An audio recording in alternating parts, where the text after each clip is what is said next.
I would like to welcome everyone to the third session of the online conference. My name is Katerina Pekridou, and I serve the Conference of European Churches as Executive Secretary for Theological Dialogue. In this third session, we are going to turn to today's ecumenical landscape and discuss existing models of unity, discerning signs of hope in the current ecumenical debate and developments. We are going to listen to three distinguished speakers, and as in previous sessions, each one will have 20 minutes for their presentation. I now have the privilege to introduce Professor Michael Root, who teaches systematic theology at the Catholic University of America in Washington, D.C. Previously, he taught at various Lutheran seminaries and also served as a research professor at the Institute for Ecumenical Research in Strasbourg. As a Lutheran, he served on ecumenical dialogues with Methodists, Anglicans, and Catholics, and he was on the drafting team for the Joint Declaration on the Doctrine of Justification. As a Catholic, he has served on the U.S. Catholic-Lutheran Dialogue. Professor Root will speak on the challenges to the goal of full visible unity and the shift from organic unity to reconciled diversity. Professor, we're very happy that you are able to be with us today. The floor is yours. Thank you. Greetings from North America, where it's now early in the morning. Let me say two preliminary remarks about my paper. First, two ways it sort of is not what was advertised. I really will not say much about the concept of visible unity today. I'll talk mostly about reconciled diversity. For an analysis of the concept of visible unity, I recommend looking at the text from the United Evangelical Lutheran Church in Germany from 2017, Visible Unity of the Church from a Lutheran Perspective. Whatever you think about its particular Lutheran theological outlook, it is a very good analysis of the sort of logic of the concept of visible unity.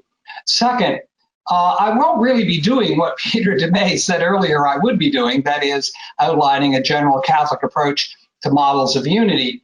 I understood from my emails with the leadership that I'd be doing something different, discussing the concept of reconciled diversity as it developed in the ecumenical movement. I will try and add some things. I've tried to do a little work during what was for me the breakfast break to discuss, to fill in a bit what Peter DeMay said I would be doing. But actually, for reasons I'll mention, there isn't really much of a development of Catholic models of unity in the same way that there has been in the larger ecumenical movement or in the Protestant world. Also, I should note that the critical arguments, and I am going to make a critical argument, is not particularly distinctively Catholic, although it's the sort of things Catholics have said. What I say is less shaped by my thinking about Catholic ecclesiology than by my work on trying to write a comprehensive history of American ecumenical dialogues and agreements.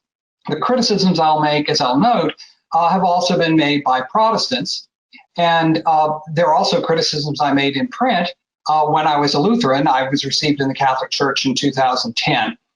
So my presentation. The Lambeth Appeal to All Christian People and the Ecumenical Patriarch's letter unto the churches of Christ everywhere were decisive moments that set the modern ecumenical movement on its path. That movement underwent changes as it encountered obstacles and opportunities.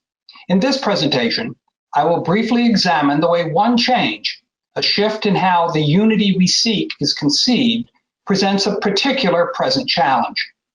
The present moment is, I believe, an ecumenically precarious one. The last decades of the 20th century saw important ecumenical developments. A wave of full communion agreements among Protestant and Anglican churches in Europe and North America altered the ecumenical context.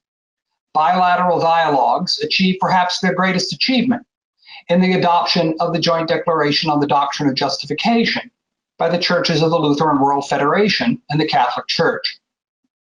The first 20 years of this century, however, have proven far less fruitful. The full communion agreements among the traditional Protestant and Anglican churches have not proved a model for relations with Catholics, Orthodox, or for relations with evangelical and Pentecostal churches. As I will argue below, these agreements have turned out to be less than they seemed. Bilateral dialogues have made little progress on outstanding issues. Now, drawing on studies of patterns of punctuated change in the history of science and in evolutionary biology, I have argued elsewhere that we have perhaps come to the end of a period of revolutionary ecumenism, in which foundational assumptions were called into question and the sphere of the realistically possible seemed to widen.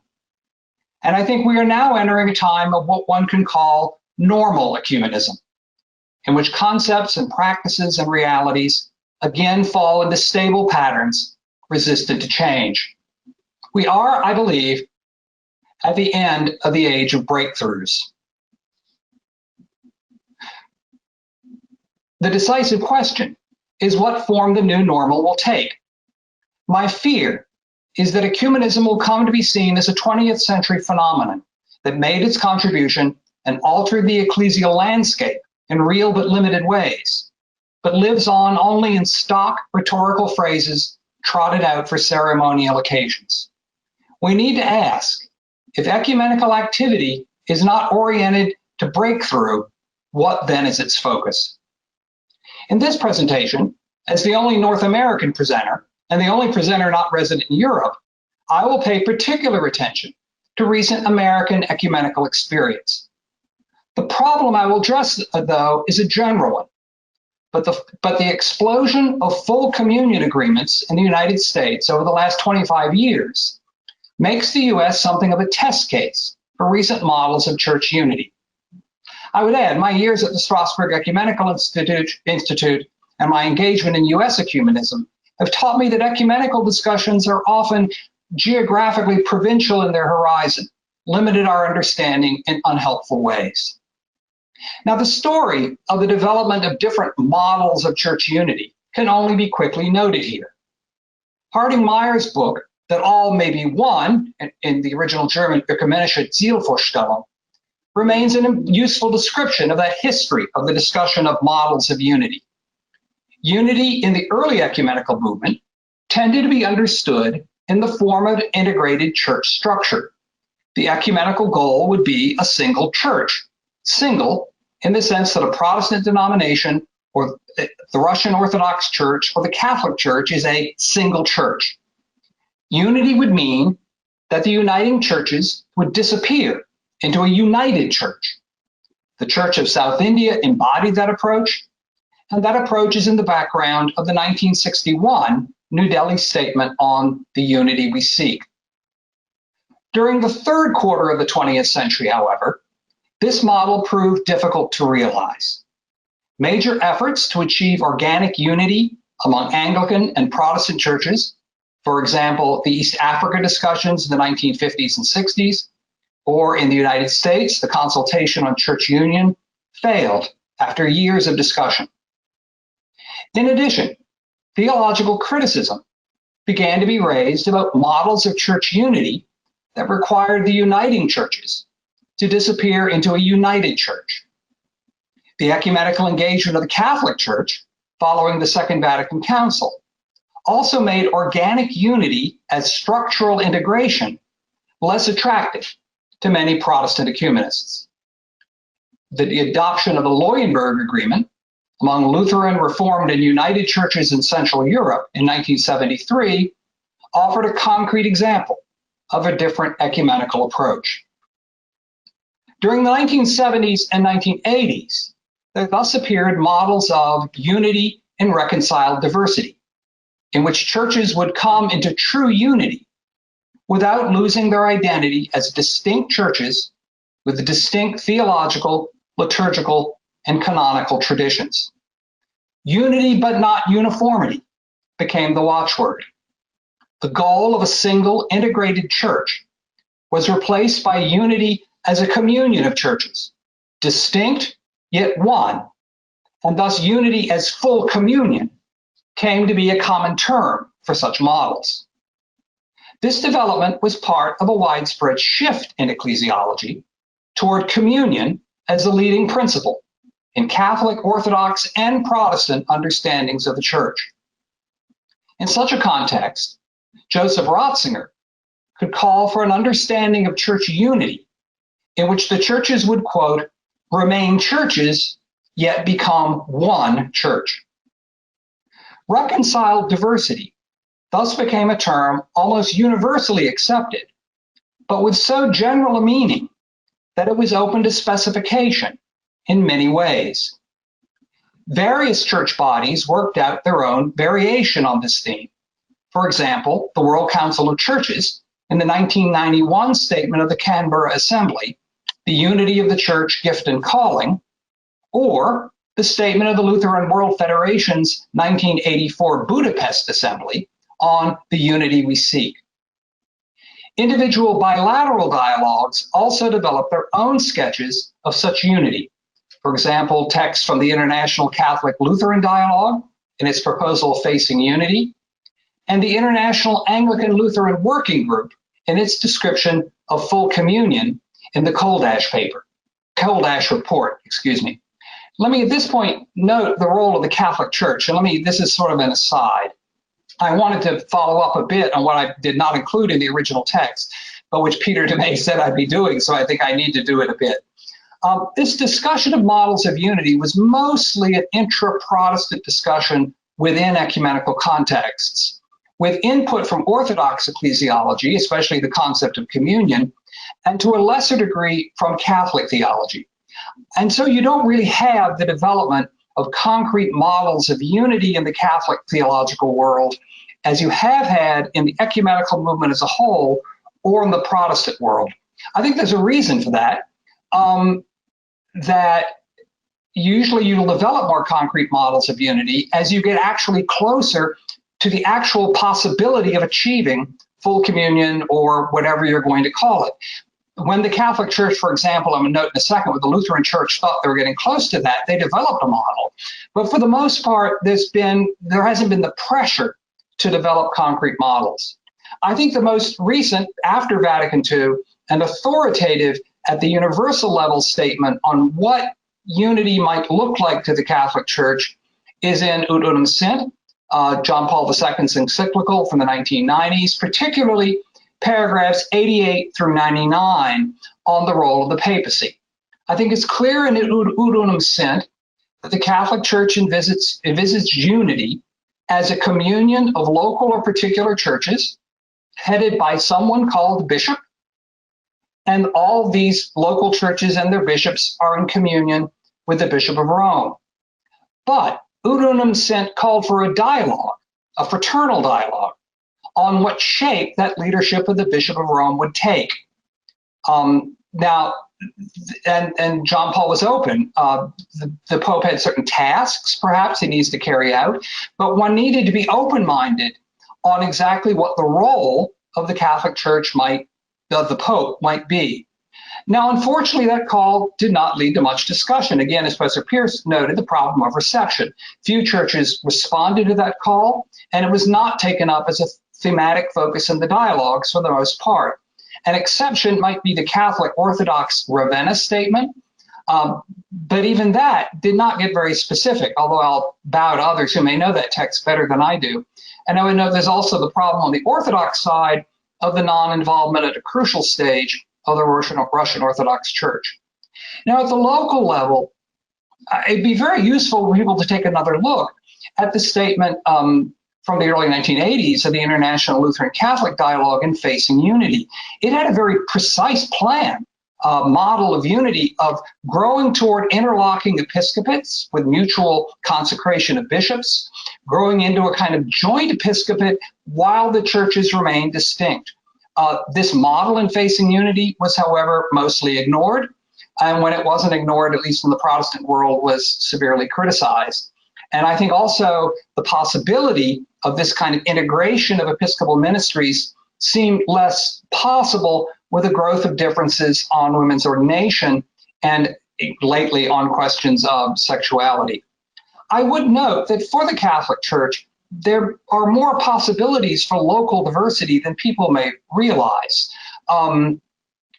For example, orders, that is different Catholic orders. I attend a parish staffed by members of the Oratorian community, the same community of John Henry Newman. When I don't go there, I go to the Dominican house, where the Dominicans run their own world to a certain degree. I mean, I regularly try and irritate them by saying good words about Duns Scotus and reminding him that he's a blessed of the Catholic Church. Anna Marie Meyer, professor at Louvain University there, has an interesting article exploring Anglican ordinariates as an ecumenical model of diversity at the local level. She finds it to be a real but limited usefulness, but still there are possibilities. But because I think actual lived unity is not seen as an immediate possibility, models have not been elaborated. One might say that's a good thing. It does leave things rather vague, but perhaps as one gets closer to unity, if and when that happens, that would be a better time to work out concrete models. And I can say from my own ecumenical experience, I was the observer for the World Council of Churches in Arctic in the 1990s. There was certainly no consensus between Catholics and Anglicans, among the Anglicans or among the Catholics, on what the precise goal was. I remember a vigorous discussion, Mark Santer, the Anglican Bishop of Birmingham, who wanted to vigorously reject the notion of a sort of Eastern Catholic model for Anglicanism. So there is diversity there. So you've got a rather mixed Catholic picture. Let me return to my paper. The transition that took place from organic unity to reconciled diversity or full communion was not without its critics, arguing sometimes from opposite perspectives. On the one hand, such prominent ecumenical figures as Lucas Fisher from a Reformed perspective and Mary Tanner from an Anglican perspective asked whether unity and reconciled diversity was unity in a meaningful sense or simply a sort of altar and pulpit fellowship. Those who elaborated such models sought to answer such criticisms by including in such models requirements of common life. For example, the Lutheran World Federation statement spoke of, quote, unity in a committed fellowship, able to make common decisions and to act in common. On the other hand, you had criticisms from a different angle from two Protestant church bodies, which formulated statements in the early 20th century on the ecumenical goal. Church communion according to an evangelical understanding from the Evangelical Church in Germany, the EKD, in 2001, and ecumenism according to an evangelical Lutheran understanding from the United Evangelical Lutheran Church in Germany in 2004. Both built on an understanding of church unity truly realized in the event of faith in the gospel, a unity which is expressed but not realized in particular declarations and structures of fellowship. Within church fellowship, structures of common decision-making can be no more than optional. Now, these German statements were themselves harshly criticized, not only by Catholics, but by fellow Protestants in the ecumenical world. For example, a particularly vigorous critique from Risto Saarinen of Finland in an article entitled Neither Visible Unity Nor Common Understanding. Now, as it has turned out, the actual elaboration of agreements along the lines of unity and reconciled diversity over the last 30 years have, I believe, rather fully justified the criticisms of Fisher and Tanner, since they have mostly fallen in line with the ecumenical conclusions, though not the theological underpinnings, of the German Protestant statements of 2001 and 2004. Over the last 30 years, the closer concrete descriptions of full community or reconciled diversity came to actual practice, the weaker became the requirements of common life, action, and decision. The description of full communion, offered by the International Anglican Lutheran Working Group in 1983, the Koldash Report, did not speak at all of common decision-making, but only of, quote, recognized organs of regular consultation and communication. Now, while that description is perhaps understandable in the situation of churches in different countries, the thinness of the consultation envisaged becomes more striking in the case of churches inhabiting the same territory. As noted, the United States saw the passage of a wide range of full communion agreements in the 1990s and 2000s. Anglican Lutheran, Anglican Moravian, Disciples United Church of Christ, Lutheran Reformed, Lutheran Methodist, Lutheran Moravian, Methodist Moravian, and Moravian Reformed. These agreements all involve mutual recognition of ministries, membership, and sacraments. All involve some provision for the mutual availability of clergy. All lacked, however, not only any provision for common decision-making, but also structures for mutual consultation by decision-making bodies.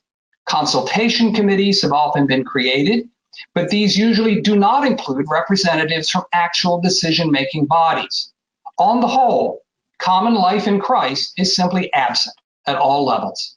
As Joseph Small, former director of the Office for Theology and Worship of the Presbyterian Church USA, has described the situation, quote, "Churches in full communion continue to frame theological statements, take moral positions, order ministries, and amend polities without consultation, let alone the concurrence of sister churches.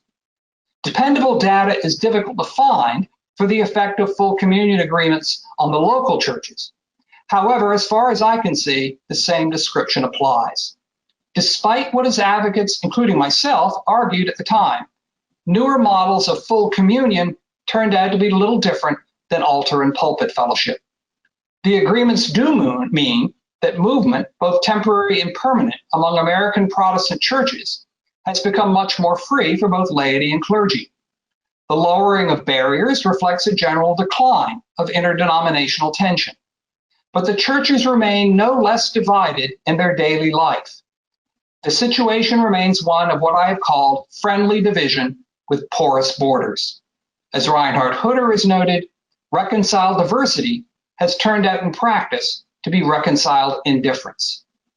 Now, to some degree, this outcome has been shaped by the particular realities of American church life, the extreme splintering of denominations, an anti-intellectual tradition that denigrates formal doctrine, a tendency to instrumentalize religion. But it also illustrates the drift of recent ecumenical agreements toward minimal understandings of the requirements of church unity. Particularly troublesome, I think, is the question whether such pictures of unity represent, without any intention on their author's part, an accommodation to the culture of consumer capitalism. Lutheran, Anglican, Methodist, even Catholic and Orthodox become differentiated consumer choices in the religious marketplace, much like Coca-Cola and Pepsi. The market does not require unity, but only orderly rules of friendly competition and a tolerance for individual preference. Unity is even to be avoided, so that market forces can be allowed to fulfill or perhaps elicit the full range of, quote, religious needs. Thus, the move from organic unity to reconciled diversity presents an ambiguous picture. As a move beyond simple models of corporate merger or an ecumenism of return, it has been an important and essential step forward, both in general ecclesiology and in concrete ecumenical discussions. No more than organic unity, however, does reconciled diversity present us with an actual model of unity, but rather with a framework within which models of unity of very different and perhaps incompatible sorts can be worked out. Discussions over the past half-century have shown that the traditional ecclesiological differences that had previously blocked our agreement on the nature of the church's unity simply show up in new forms in diverse models of reconciled diversity. Now, where does this history leave us today? Let me end quickly with three very brief comments. First, we obviously need to discuss the ecclesiological issues embedded in conflicting pictures of reconciled diversity, and in particular, the forms of common decision-making and common life that unity in Christ calls for. That these efforts have defied resolution for so long should lead us to ask fundamental questions and seek clarity. What reasons, both pragmatic and theological, account for the recalcitrant character of these differences? Whether the by now traditional forms of dialogue, with its goal of a common statement that maximizes agreement, is best suited to that discussion needs to be considered. More open-ended dialogue, with a greater focus on the issues and their logic than on the formation of a common statement, might prove more helpful. And I fully endorse Professor Pierce's comment on the usefulness of the meeting of actual bishops. We need to get over the academic delusion that professors actually count for very much. Second, we need to consider the practical significance of the asymmetry between different understandings of unity. Reconciled diversity admits of different degrees and forms. One church might understand a particular form of communion as only an interim step to genuine unity, while another church views that form of communion as the achievement of the ecumenical goal. Should such churches adopt a proposal that is understood in different ways by the two sides? The question strikes me as important and complex, involving both theological and prudential judgments. It is made more complex by the recognition of cultural pressures towards seeing minimal forms of reconciled diversity as all that is truly called for. Third and last, if I am correct, and we are entering a new normal in which ecumenical breakthroughs are not to be expected, then the particular challenge of the immediate future is to avoid the twin temptations of, on the one hand, settling down in the wilderness and ignoring the lamentable reality of division, and on the other, forcing the ecumenical issue by advocating inadequate forms of unity that sacrifice ecclesiological conviction without bringing true unity. My worry is that uncritical rhetoric of reconciled diversity oddly succumbs to both possibilities at once. We are tempted to settle in the wilderness and call it the promised land. What is needed for the immediate future is not some models of the final ecumenical goal, but models for living partial unity in a way that is faithful both to our common faith and to our conflicting convictions about essential aspects of that faith. Thank you.